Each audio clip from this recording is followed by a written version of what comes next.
as I've shared with everyone, obviously I'm not at the level of game that Randy Manaloto is. Yes, I am a real estate business investor, but I guess I haven't done it at the same level as he did. However, I think what I have for today probably matches up with many of you. So then we can consider this as two extremes, right? That Randy has run, quite a bit on that path, and maybe a lot more than all of us. But I will have to say, some of us can get there, some of us can start, but I guess many of us have always been thinking about doing it, but not moving at all. And that's the reason why we have the webinar for today. It's really focused on starting that business. And whether we like it or not, pandemic or not, is it a good time to do it? Is it an opportune time to do it? You see, my contention has always been this. Filipinos generally are not entrepreneurs. We are not entrepreneurs by nature. You can quite imagine it. When you say the Chinese, they're obviously business people. They're astute entrepreneurs. But Filipinos, not so much. And it's not part of our psyche. And that's the reason I've made it one of my advocacies to be able to push this. Because we cannot be a prosperous nation if our countrymen are not focused on creating value. Not just for themselves, but for other people. So let's look at the meaning of entrepreneurship. Entrepreneurship, the root of that word comes from the Latin prendere and the French word prendre, okay? Which means to take. So you cannot be an entrepreneur if you don't take the opportunity. You have to make the move. You have to jump on it and start something. I'm not asking you to make huge bets. As Randy would say, make it a calculated, educated bet and grow from there. Entrepreneurs take hold of opportunities whenever they arise, and they take calculated risks to start a business that fulfills the needs and wants of people. There is something and somebody to serve, a need to serve and people to serve. We heard that in Randy's words early on. He knows his target market. He knows how to probably deal with them in the best way. And he knows his limitations. The nice part about it is knowing your direction. As he said, the family business takes care of higher level markets. So he took it upon himself to concentrate on the middle to the lower market and even the transients. But that's key, understanding how you get to serve a bigger set of people. But he also said, I started small. I started with, the purchase of a few units in places and in sizes that I can afford. So that is going to be clear that there has to be a start. In the common Philippine language, you always say you make the big shift. Most of us work for companies, we get salaries, we save, we invest, and hopefully one day we start our own businesses. If this is a live webinar, I could have asked many of you, how many of you want to have your own businesses? Raise your hand. You know what? I would probably get either 97 or 99% of people wanting to be able to start a business. But the clincher question has always been this. What have you done last week to make it happen? What have you done last week to make it happen? So a lot of people want to, but that stops in want. They don't actually execute on it. And it starts with even the very perspective. You're making a big shift. It's almost like you're leaving something and you're moving into a bigger one. And that's why it has become a scary perspective for many people. That's why I shifted that. You know what? I wrote a book, and the book title is Firing on All Cylinders. I tell people, you can be an entrepreneur while you work for your company. There are a lot of options. You want an increase in cash flow? You want to start a business? You can do that without, compromising your job, without compromising your corporate career. Because you don't make ships. It's not like a transmission. You see, that's the idea of the Filipino. It's a transition and a transmission. That's the peg. That's the metaphor. You shift from the first gear to the second gear, third gear to the fourth gear. Hopefully, when you get to the fourth gear, you're running fast. And that's where you are an entrepreneur. But you're scared of going to the high gear. You're going to be comfortable with the first, second, and third gear. Is that really the way? You see, that's the reason why the metaphor is wrong. It is not the transmission that gives power to a car. The difference between Ferrari and a Toyota Vios is not exactly the transmission. It is the power of the engine. How many cylinders, how much displacement is there? The problem is, God has given us 10 to 12 cylinders. Most Filipinos are running on 4. What am I saying here? You can be a Ferrari running like a Vios because you're not firing on all of those cylinders. Because you can do that. Because as you work, as you do well in your business, you can actually start other businesses. It can be done. And as many friends would have mentioned it, the purchase of a property for rental is a business in itself. It is a business in itself. Whether you're renting it for a day like an Airbnb, or you're renting it for a few months like Randy's doing, or you're renting it for a period of 1 to 3 years like regular rentals for Alveo would be having it. So think about it. Do you have to make a shift, or do you fire from more cylinders? I will get down to the crux of that. Most of us went through families and parents who said, study well so that when you get a job, you start a business, you can make a living. The problem here is that many of us start from a single stream of income. And from that single stream of income, we take and handle all of the other outflows, all of the other expenses, all of the other dreams that we have. Should it be that way? Or should the ideal be a multiple stream of income where you can have rental, savings, insurance, payouts, business, and the stock market? Because you're invested in things like mutual funds, bonds, and real estate. So if you will have all of these sources of income, then it's changing. It's going to be a change because you're not just going to cover what your needs will be for the current, you're going to be covering what your dreams may be for the future. So there is no exclusivity, there is no conflict from having the business, your business, and another business called real estate. There is no conflict between having a job and having the business of real estate because you have 3 or 4 units to rent out. Those 3 or 4 units, if we begin to understand the game, can actually become 10 to 15 units. In fact, it can become 20 units. And from there, you might end up thinking, I'm ready to be a Randy Manaloto. But you see, I have a better idea.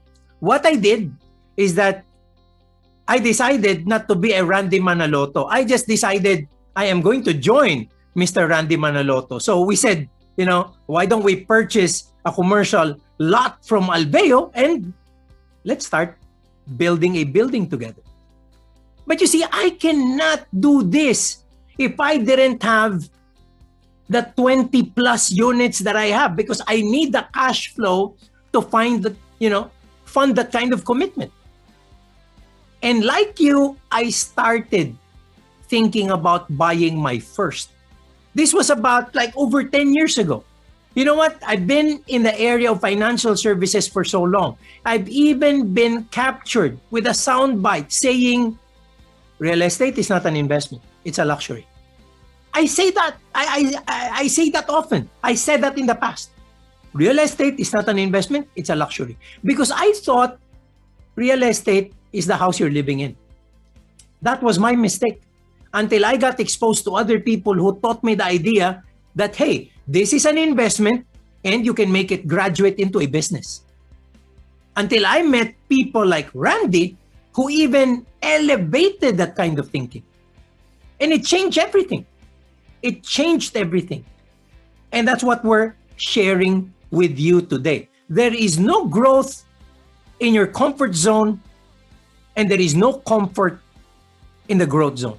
You want to fire on all cylinders, you will have to learn, you will have to study, you will have to set aside money for amortizations, for financial discipline. Even if you're getting money for rental, that's not going to be spent.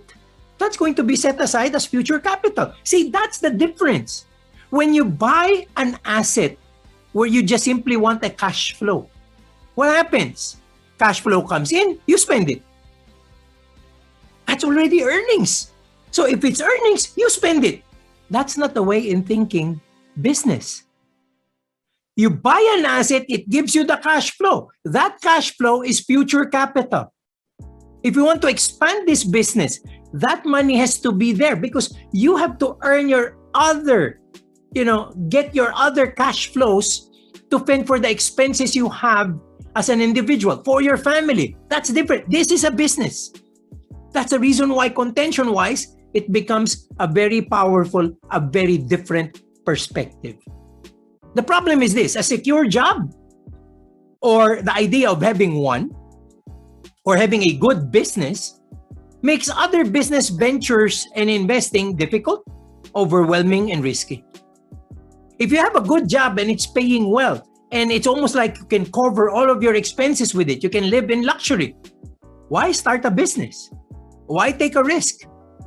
So sometimes it's actually a well-paying job or a good performing business that stops you from getting into other stuff. And sometimes that can be quite a misnomer. That is something that we will have to somehow overcome and recover from. Then we go on to what we call the excuses. Not enough time. Not enough time. The real estate business is very easy to learn. The property specialist who invited you can actually start teaching you how to get on with the very first baby steps into this business. But you see, I always have this mindset that Filipinos always use time as an excuse. But if you get to ask them, how much time are you spending on entertainment? How much time are you spending with your K-dramas, with your telenovelas? That's time. On the average, research shows that Filipinos spend 3 hours per day. That's 21 hours a week over 52 weeks in a year. That's enough time to study a business. That's enough time to know how to start one. The other thing is not enough capital. I guess this is the opportunity today because Alveo is giving you a chance to start this with the lowest level of capital involved, where you can even amortize it at a very low level. When times are good, you won't have these kinds of opportunities. That's the problem here. So you have to know when to take it. Prendra, perendere. We're talking about entrepreneurship here. So you have to overcome these obstacles. You have to create momentum. You know what? Just by being in this webinar today, you're creating momentum. You're spending valuable time on a Saturday afternoon where you can do something else, but you're here to listen. What does that mean? You are ready because you're bridging momentum. The more you do these things, the more you check out opportunities, the more you look at what you can buy and set forth how you can pay it, that creates momentum. When you've set forth this in terms of effort, you will have something to lose by not going forward. That is key. For many of us, we don't go forward. Why? Because there's no commitment in the first place. There's nothing to lose if we don't start something. You have to think about something to lose if you don't start anything. That's key to forging businesses that will make a difference in the future. The key is also not to do it yourself. Do it with other people. Do it with people that will assist you. Do it with people that will teach you. As I've said, this is a first step.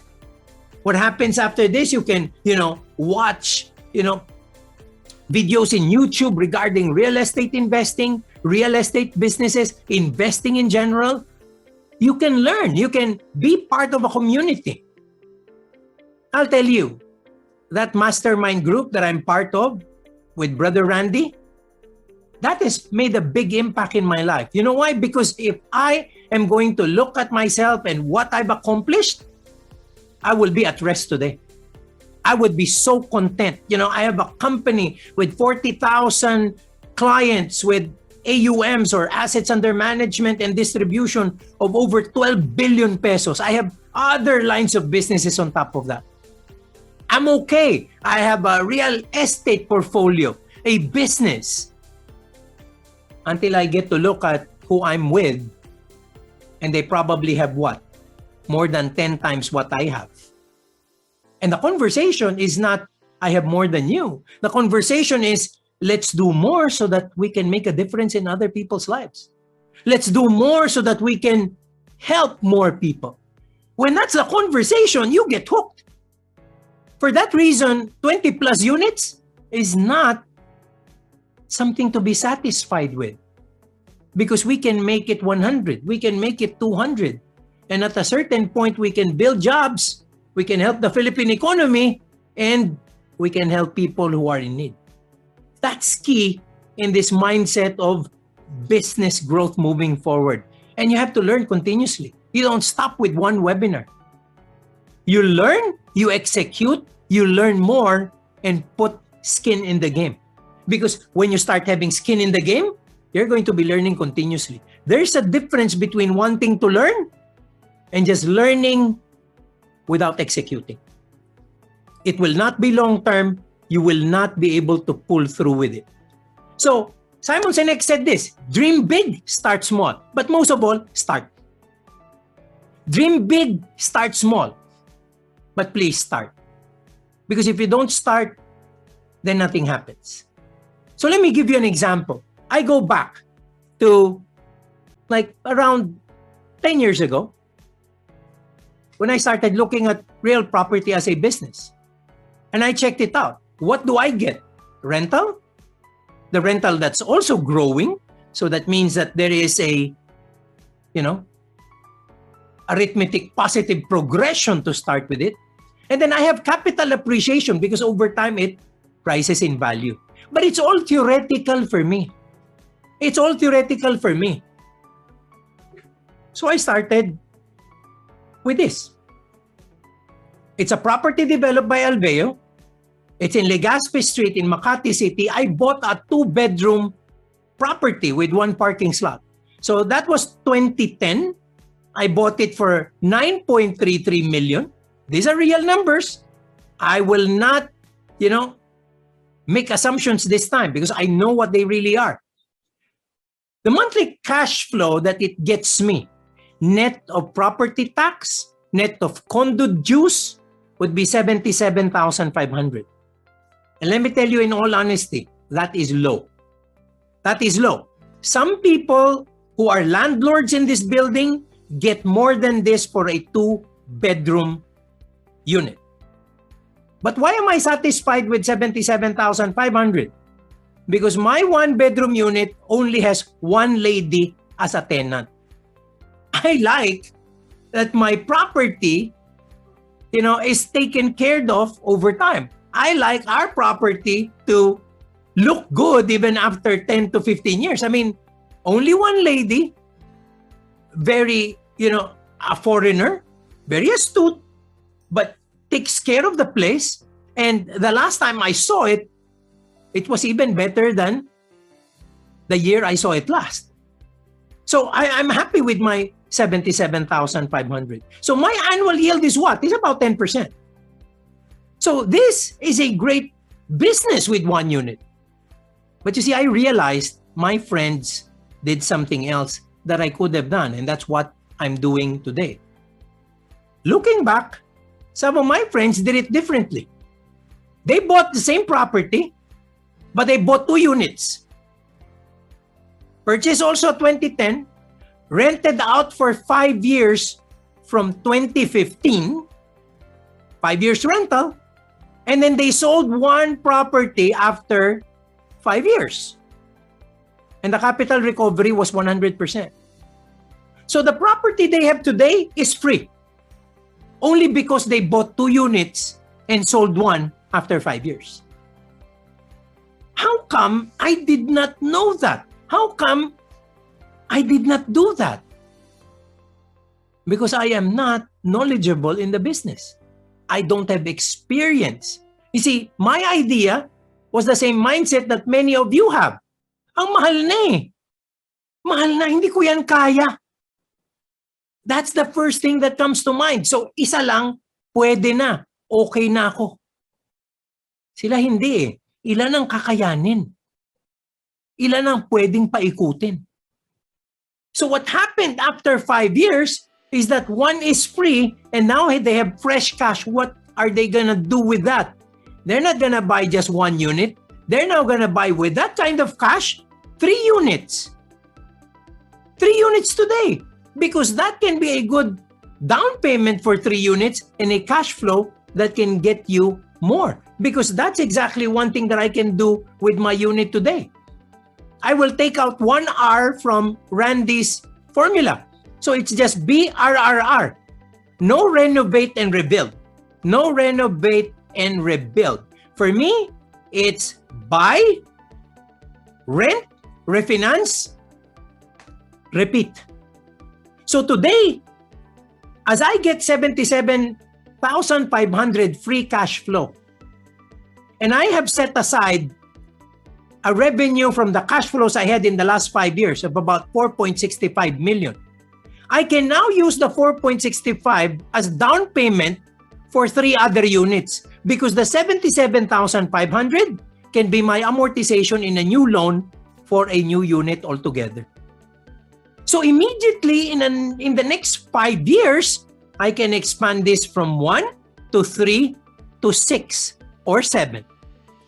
It's exactly what Randy has actually done, but in such a bigger way. But the contention that it can happen is real because it's already here and we know it. And that's why I'd like to be able to share it with other people. Will you wait for things to get better? The vaccinations are happening now. People ask me, will 2021 be better than 2020? Of course. Maybe the first half is not, because the first half gave us another surge. But isn't that what happened in 2020? I get to ask people, in 2020 second half, how many people were vaccinated? So in 2021 first half, maybe not a lot are vaccinated, but second half to second half, will it be better? Obviously, right? Because last year, no one was vaccinated. At the very least, there would hopefully be at least a few 100,000 or 1 million vaccinated by the end of the year. So what will happen moving forward? What will happen is that we will have the right mindset for business, a higher level of confidence so that properties can be looked at in a very different way. And as we speak, property prices have held. Randy has just said that. The distressed sales are limited. I'm looking for some. I can't find too much. Lease rental rates, yes, they've gone down 5 to 15%. But for the higher level market where Alveo is, maybe a cut of about 5 to 10. But rental yields are still at 4 to 6, depending on when you bought the property. As I've said, even up till today, I'm getting 10 as a net yield. But the support drivers for the future are what? Stronger banking system. We're not in 1997 where our banks are undercapitalized. In fact, they are over-provisioned today. That's why banks shot up in terms of net income for the first quarter because they have to reverse certain provisions that they did. Overdone provisioning for last year. They're well capitalized. They can handle the increasing level of defaults, which are not at the same level of defaults of 1997. They're not even at, 5%. In 1997, it went up to 10%. Think about the infrastructure development that's happening out there. Whether you like it or not, we see the Build program. 248 kilometers of roads, railways, subways, all around Metro Manila in the next 5 years. So what will be the price of real estate once those infrastructure developments are delivered? Low interest rates and stable exchange rates, the biggest problem in crisis of the past. Interest rates shoot up, exchange rates shoot up as well. Today, The interest rate is low. It's a great time to borrow. And the exchange rate is even stronger. So the fear that grips business is not exactly at the same level. We have increasing remittances. The projection was a drop of 20% last year. How much did it drop? Less than 1%. That's a very, very strong pillar of the economy. And as we speak for 2021, it's already at a positive clip. It's already growing over 2020, which closed at minus less than 1%. Create and Feast, lowering of taxes for institutions. Financial Institution Strategic Transfer Act, so that the banks can transfer most of the, liquidated or not so liquid assets that they can in special asset vehicles, special purpose asset vehicles. That's also being done today. And again, I mentioned it, vaccinations are underway. So again, history repeats itself endlessly for those people who are unwilling to learn. It is time to get ourselves into deciding what can help and which can help us. Okay, so again, you're thinking about it, maybe you can progress towards jumping into a particular deal. Let me tell you, property investing and property businesses are not exactly the same way they are in more sophisticated first-rate markets. We are still third world, and that's the reason why Randy said the biggest mistakes that he had in the past was dealing with other developers. In fact, he just got a title after 20 years. That is something that's very important. So if you have to deal with a developer, you have to deal with a named developer. And I guess we're here today because of Alveo. And Alveo is a company of Ayala Land, and it's the largest, most diversified property developer in the country. And Alveo is your upscale brand for Ayala Land. These are properties that have been designed, well thought out. And I guess the most important thing about Alveo properties is this: they're made with customer centricity, with innovation and quality. That's why the driver will always be the living experience. I've had non-Alveo properties, cheaper properties. The realization that I have today is that I bought cheaper properties that will end up cheaper in the future.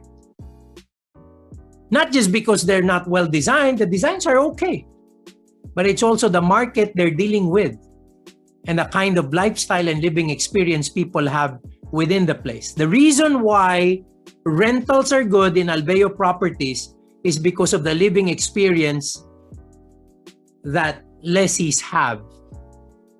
Having a distance that a stone's throw away from a mall or a city center, not having to burn that kind of carbon footprint that is required. And because of all of these conveniences, people are willing to pay a little higher for rentals. And that's the reason why I take Alveo as, somehow one of the prime choices for starting a business in real estate. I hope, ladies and gentlemen, Randy and I have been helpful in your consideration of properties as investments and as business starters. We're going to be open to a few questions to enlighten you more, to enlighten you further. And, I will have to thank you for being here, for spending your time with us, making us a part of your weekend. Maraming salamat po and blessings always. Thank you very much, Mr. Rex Mendoza and Mr. Randy Manaloto. At this point, we will now be answering a few questions. There are actually a lot of questions that our audience have been submitting in the Q&A button. At this, we will be reading through some of them right now. One question here is, Good afternoon to, of course, good afternoon to our speakers. We recently bought a studio condo in Makati, and we would like to rent it out. Since it's our first time doing this, do you have any suggestions on how to market and lease the unit? Would you like me to answer that? Yeah. All right. Okay. Try to understand the market you're catering to, which means do not first decide on if you want it furnished or unfurnished. You have to find out who the market is. You might be assuming a market that may be not the right one. So if your condo is catered to a foreigner who does not want to buy too much furniture and just wants to move in, then do a fully furnished unit. But if you're catering to a local who have their own personal items already and they're just moving from one place to the other, then you don't have to. So the answer to there is it depends on your market. You have to research that. You have to ask your administrator of your building and probably the brokers that cater to your target market or to your area to find out who you should be catering to. Then that will answer your question. I guess I agree with Brother Randy on that one. I guess brokers can help you, like a particular building caters to a certain clientele. Like if there are expats that are interested to rent there, or is it going to be a startup family, or is it a local bachelor's pad for some people? That will make you decide what type of market you want to cater to. Then you're going to be spending on maybe refurbishing it, fully furnishing it.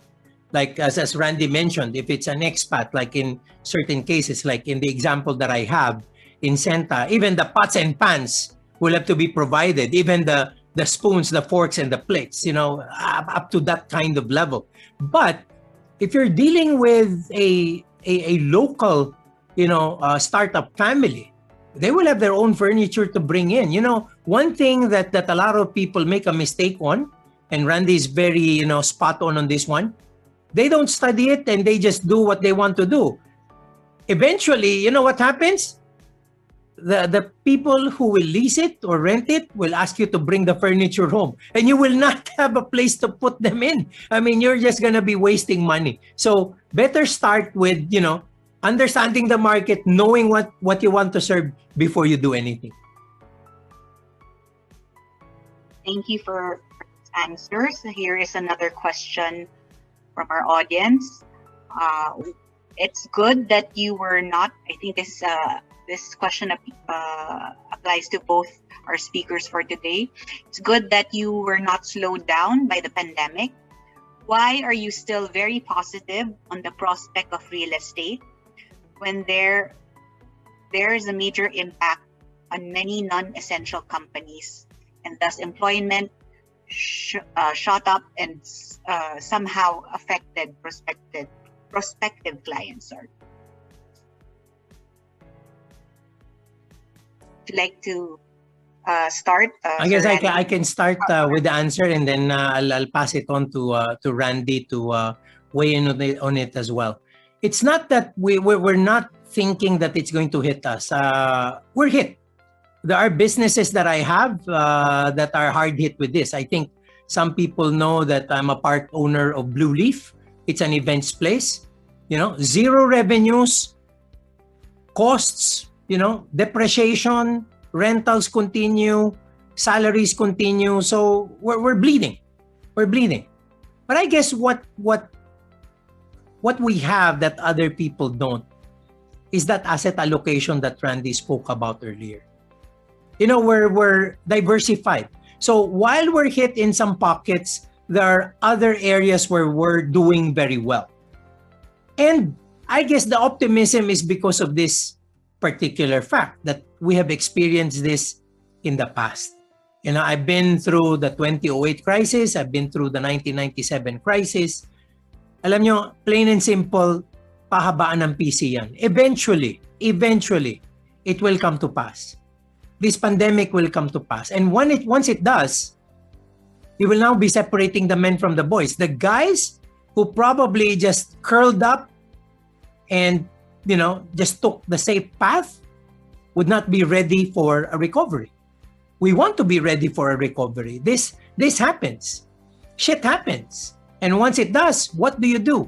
Again, the word that Randy used earlier, very important, resilience.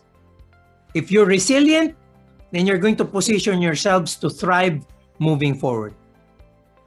Randy? Yes, thank you. We have to admit it. We were affected by the pandemic, but it's the constant. Remember the 5 pillars I talked about. We go back to those basics. We talk about cash flow. We talk about leadership. We talk about employees. These factors help in making us pivot. So, when we thought that this was already our target market, when the whole thing changed, now we're entertaining storage for our clients. It's just half the rent, but we were flexible enough to say, anyway, you're coming back, you're gonna pay full rent here when you're back. At least there is income. So we are open and we adjust. We are flexible. We want, it's hard. The malls are badly hit, but we see that they were very accommodating to their tenants, because that's how the pandemic has affected a lot of ways and a lot of things.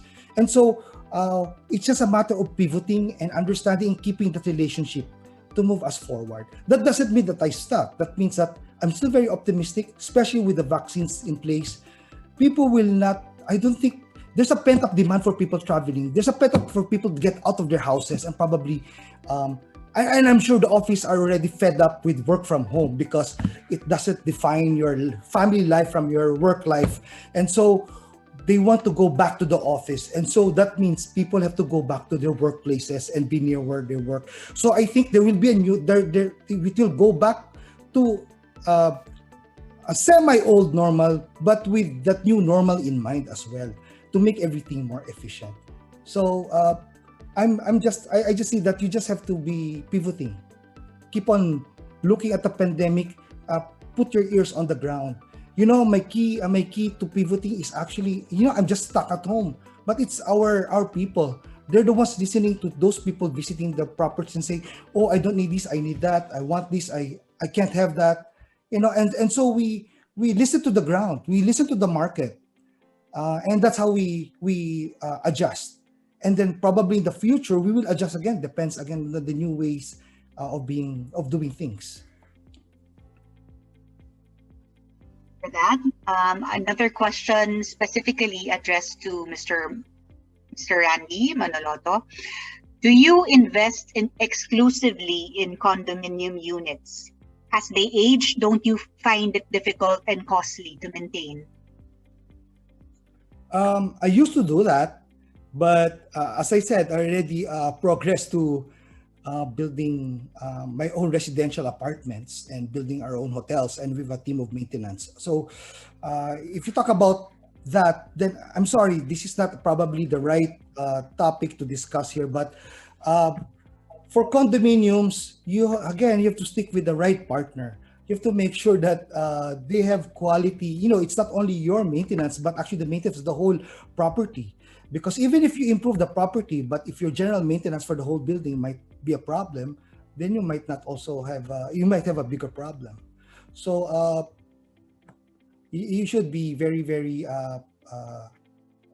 if you want to invest in condo units, just make sure that you go with the right developer, with the right team that will help you in all your long-term goals, like maintenance, like upkeep, like even the value, capital appreciation of your property. Char, I know that that's not directed towards me, only to Randy, but let me answer, please, because Randy already has his team. He's into this, and it's big business, right? So when a building actually becomes old, he can refurbish that by himself. I mean, he has a construction team, he has master design and all that stuff. But how about me? I'm at the other side of the spectrum. I don't have a team. In our real estate business, the chief executive is Ana Mendoza. I mean, it's just my wife, right? So What do we rely on? We rely on Alveo. We rely on Ayala Property Management Corporation in terms of managing the building, making sure that it's in tip-top shape. But, I guess I will always say this. There is track record to go back on. If you're going to be looking at Makati, BGC, look at the oldest properties of Ayala. They are going to be competitive in terms of pricing with even the new properties of other developers because of, again, the trump card that we have on our sleeves, which is APMC. So for me, I'll pay the dues. That's an expense. But if the dues make me a better managed, well-maintained unit that will increase my property in terms of pricing, I'd go for it. I won't scrimp on that expense. That is a slightly related question, but we have some OFWs in the audience right now. So they are asking, how would an OFW or someone who's not in the Philippines manage their own rental business or lease out their units if they're not physically here in the country?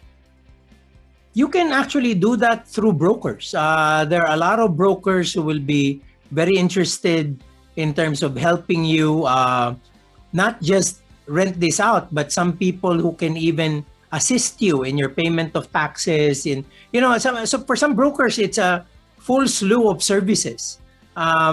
They can go from like leasing the property to a whole set of services that takes care of everything. So it depends on how you're going to pay them, but it's usually a function of the rental share that you're willing to give them. Randy, you have friends and networks that help you out on this as well, right? Yes, that's correct. There are some companies who do the whole slew in just one package. There's some companies that from either just developing and then managing and then taking care of the business, or just brokers just doing that as a business. Because I know a lot of brokers whose specialty is just besides selling these properties, to manage it for them while their buyers are abroad or their owners are abroad. So it gives them that comfort level that the properties are safe because somebody's taking care of their properties. I think the crucial thing, Shar, here to mention, is the ease in rental as well, because some properties are just easier to rent out than others. No matter how good your broker is, if your property is not in a good place, if it's not well maintained, if the living environment is not in tip-top shape, then no matter how good your broker is, you're going to be finding it tough to be able to lease it out. So I guess the first and the most important choice is the choice of developer and the choice of property. Thank you for that. On the other side of the spectrum, I think we also have some young people in our audience. So they're asking, what's your advice for young professionals, or even those, there are some that even are maybe just about to graduate, who'd really want to purchase and start their real estate business. But what's your advice for them on how to start it, even if they're currently very constrained financially? For me, it's starting small. As Randy mentioned, you have to know your own cash flow. Don't get into something that you cannot, manage. Get too much to bite that you cannot handle. Make sure that you have enough. So if I'm going to be starting it up, I'd like to be able to increase my cash flow first to make sure that I can commit. But quite frankly, without my help and without my intervention, my two children have already started. I mean, they've been picking up these units because, as mentioned, the amortization is pretty low at this time. So they're looking forward to having some to manage moving into the future. And they're quite young. I mean, they haven't really started out working. I mean, not in like 4 or 5 years, but they can start with something. Because I guess the first thing is to be disciplined enough to set aside money. And then once you have the capital, then you now have let's say the opportunity to deploy capital. That's the first thing, increase your income opportunities or increase your potential to earn. I would recommend that by doing this this business, first you have to understand, and so I think continuous education would be one, and then maybe getting immersed. You don't have to spend so much money. You don't have to invest right away. For example, if you don't have the cash flow, but to learn the ropes. Getting mentored by somebody who has done the business, because they will give you different insights. Maybe do a training to become a salesperson of a real estate development company, that you'll learn the ropes of the business of the business of real estate, either as an investment or as a developer or as just brokering for sales. But you have to start from somewhere. If you don't have the money, at least invest on yourself. Invest in learning more. Another question here. In general, is buying a condo unit better than buying a lot? I can answer that. If you don't know anything, please don't even buy a lot if you're not sure what to do with it. It's you can make money on cash flow, on appreciation, but not on cash flow unless you rent it out. So it really depends on your objective, as I said. But if you want a cash flow objective, then probably something that has been improved, such as a condominium, would be one of the best options. Now, if you intend to rather do build and sell, which is a different business model, or rather do a build and rent out, which is another business model, that needs more cash flow and that needs more experience. So, but if you just want to do investments, probably the best way is actually just buy a condominium unit to start, just to learn the business. Brother Rex, if you have any questions on that, answers on that. Yeah, I fully agree with that. It's not simply a choice between two types of properties. Again, the objective is to be very, very precise. With land, you're just gonna be waiting for appreciation, and I guess if you don't have money to build on it, it's also so hard to make it, rented out, especially if it's residential. But for condo, I would assume that, first and foremost, you can have it close to you. And I guess I like what Randy always does. He buys or develops property that he can, have at arm's reach. Very easily in less than half a day. Actually, Randy can visit all of his properties. They're all very near. Now, he's not going to be investing in a place where, he's going to be traveling 2 hours to get there. So I guess it's that, the convenience of managing this, because if it's really going to be a big business, if you want to really make it a business, you have to make it manageable. You cannot manage something that's not manageable. First, another question with a comment, actually. One of our attendees mentioned here, it's really impressive how Mr. Randy Manaloto started from one residential property for rent, now having 800 units. As someone who has started to have a few units that I'm renting out, I'm interested to know about refinancing to build more properties, as mentioned by Mr. Randy. Is it possible to expound on it?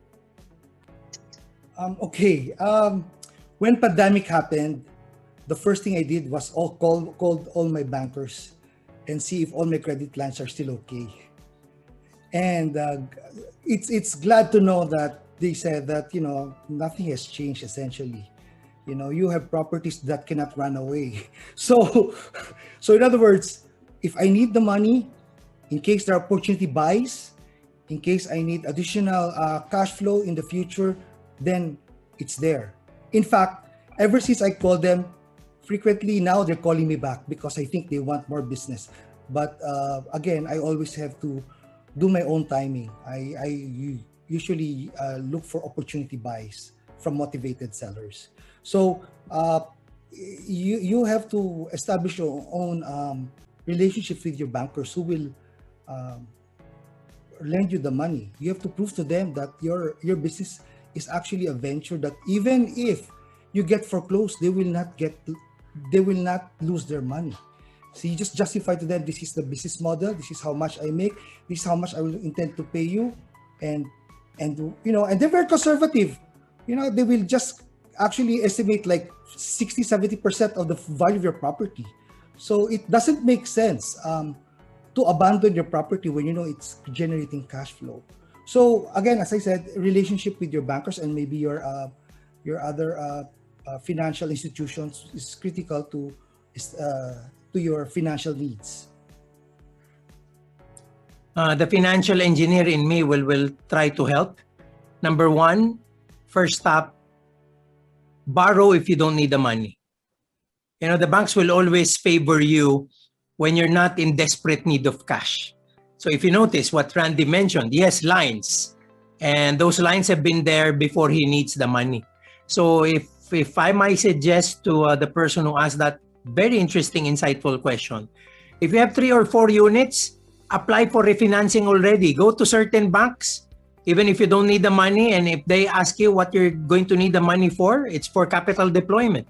So if they give you 60 to 70% of your value, you can just imagine 4 properties can actually get you 2 properties if you want to expand. Now, the cash flow of the 4 properties, 50% of that will also go to the amortization of the loans that you're gonna execute on. So what I'm saying here is that refinancing happens in such a way that your 4 units can actually give birth to 2 units because of using other people's money, not your own. And what you're doing is you're capitalizing on the cash flows you're getting from the 4 that you have. So for us, that's how we do 2, 4, 8, and X number of units. In the past, I didn't know that as well until I realized why my friends are getting more and more, and and I'm not that fast. Because why? Many of us try to get our cash flow from our salary, from our usual sources of money. We save up a bit, then we can buy. They don't do it that way. They borrow for the purchase already. So they forward the kind of capital deployment by maybe subsidizing it with cash flow that's already there, and having the base of the loans, hedge on properties that they already own. So it's really somehow a function of risk taking. It's a function of risk taking. But for the many people I know, they've done it, their families have done it all through time, and maybe my regret has always been not doing it very early. Okay, so for that, another question here. When is the right time and criteria to create your own property company in terms of the number of condo units owned?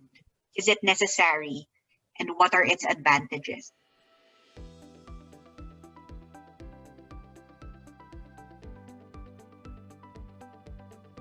Sorry, I did not understand the full question. Can you please repeat it?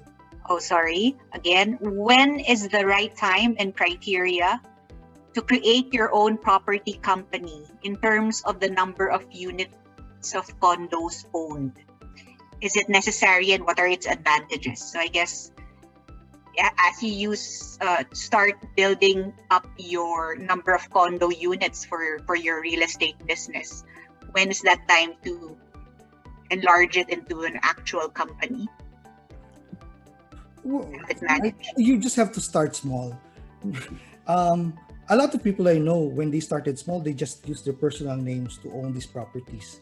It's only when they think that it's going to be a business, as a real business, then they look at tax considerations, they look at legal obligations and exposures, and so that's when they ask for legal advice to properly protect you when you do this business. So there's no real exact answer to that. But I did mine when just before when I started scaling up. So my old properties, I know these are old properties because they are still under my name.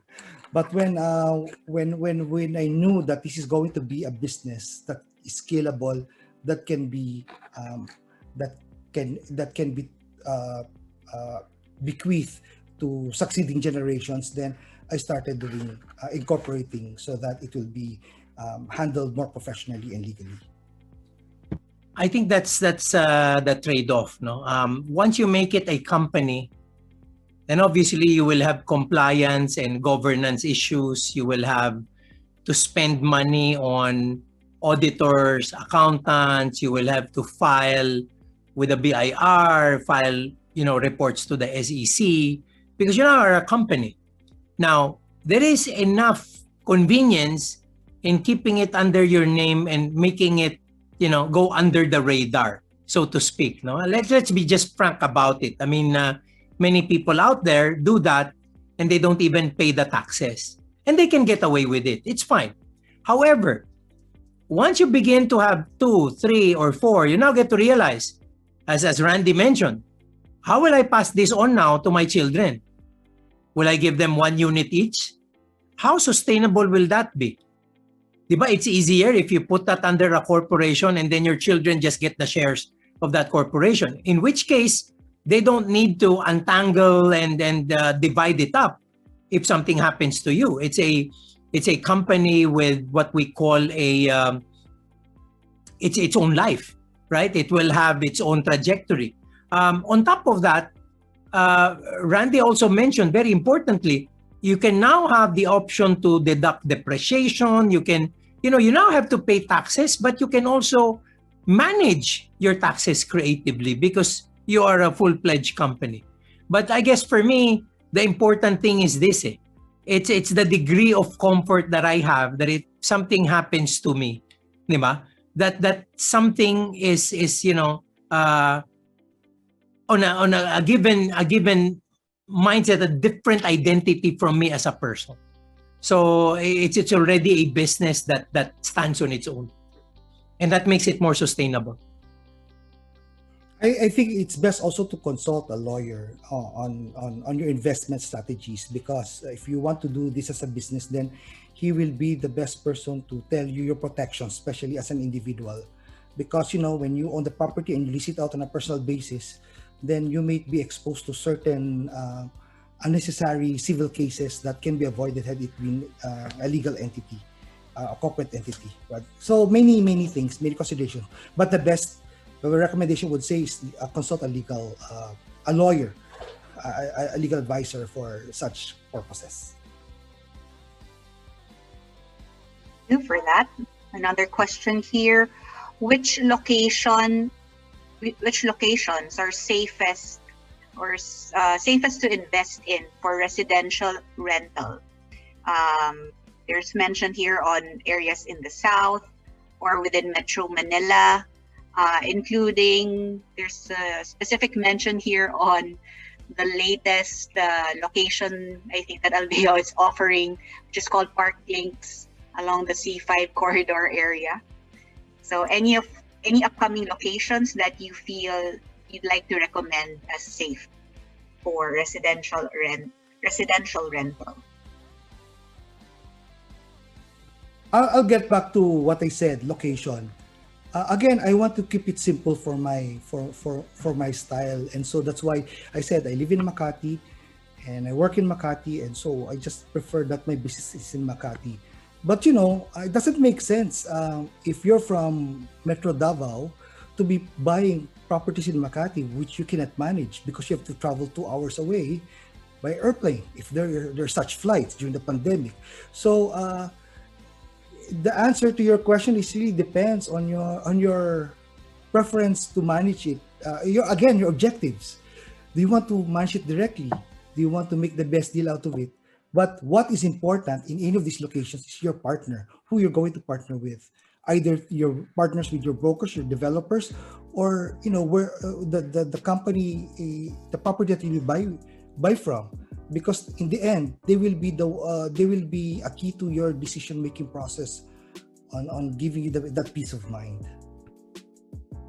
For me, I go back to what Randy mentioned also earlier, which is very enlightening, very precise and on point. No, it just goes where Ayala goes, and that's it. No, that's also very simple.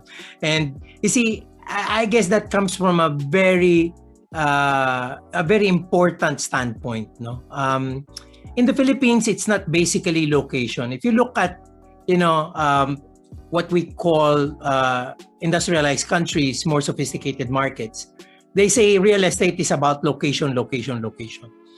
In the Philippines, though, it's not exactly that. It's also the developer who's committed to making that location work. Because I guess, fair and simple, not a lot of LGUs, not a lot of our, governments are really up to point when it comes to the development of certain areas. No? So much so that they rely on private developers to do this for them. So I would come up with an example. Bright example would be Nuvali. Nuvali might not be a good location. When people saw it in 2008, 2007, why will Ayala build there? What's with that very far-flung area? Today, it has become the right location. You look at the prices of Nuvali now, that's more than triple the prices that are there when they launched the properties. And why? It's not because it's a great location. It's because of what Ayala did to that location. The amount of, money they spent, billions of pesos in putting everything in place, corporate offices, malls and retail, residential, all in a neatly master planned community. So in effect, it becomes a good location because of what the developer has done. So that's really very important for us to consider, especially if you're in the Philippines.